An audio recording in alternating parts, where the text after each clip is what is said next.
Hello, and welcome to today's discussion. I'm Claire, and I'm joined by Alan. Hi everyone, I'm Alan. We'll be covering several key stories today. Let's start with the latest on the Supreme Court's decision regarding President Trump's White House ballroom project. The Supreme Court has allowed the White House to continue construction on President Trump's $400 million ballroom project for now. Chief Justice John Roberts temporarily paused a judicial order that would have halted much of the development. That's interesting. What was the original judicial order based on, and why did the Supreme Court intervene? The reporting doesn't specify the exact reasons for the original judicial order, but it indicates that there were legal challenges to the project.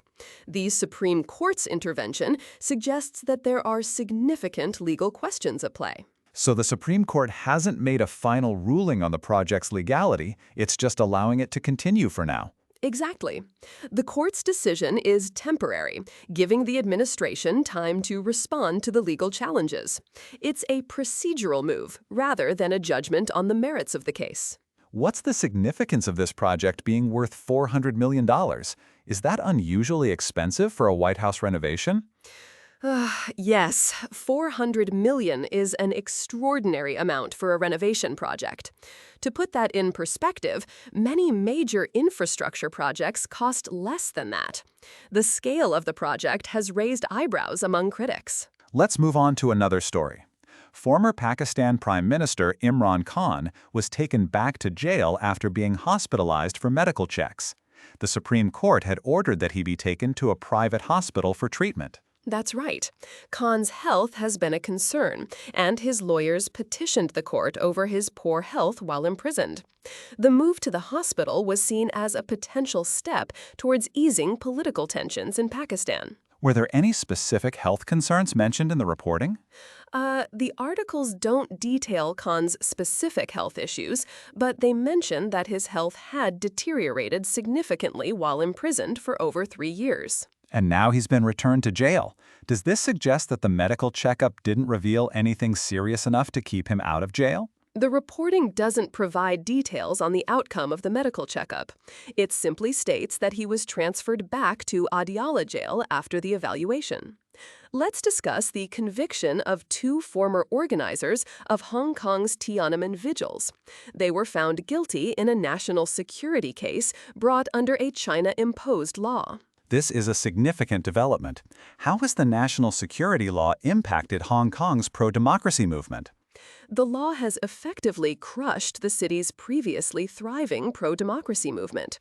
The conviction of these organizers is part of a broader crackdown on dissent. What's the significance of the Tiananmen Vigils in Hong Kong? Were they a major event? Yes, the vigils were a significant annual event, serving as one of the few public commemorations of the 1989 Tiananmen Square crackdown on Chinese soil. And now the organizers are being convicted under national security laws. What's the potential impact on other activists or organizers in Hong Kong?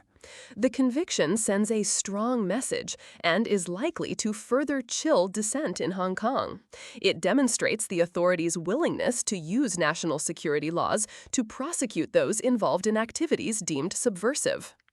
A Texas court has significantly reduced a $50 million judgment against InfoWars founder Alex Jones to $1.5 million.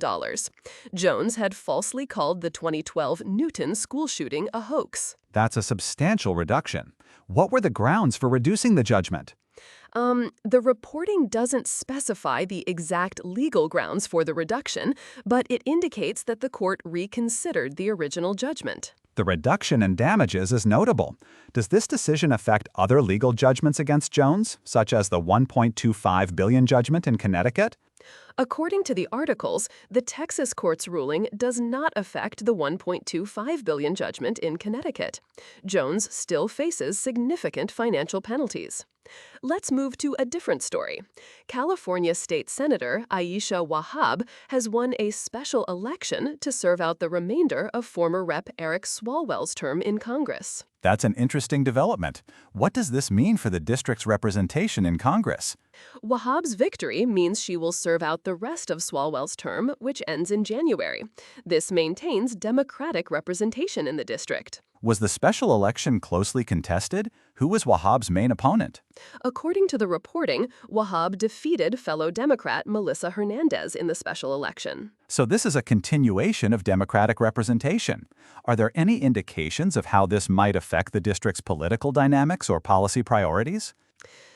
The articles don't provide detailed analysis on the potential policy implications, but Wahhab is described as a progressive, which might maintain or enhance the district's progressive representation. As we've covered all the stories, I think that's a good place to wrap up today's discussion. Absolutely. It's been a comprehensive look at these significant news stories. Thank you for joining us, and we'll see you next time. Thanks, everyone. Until next time.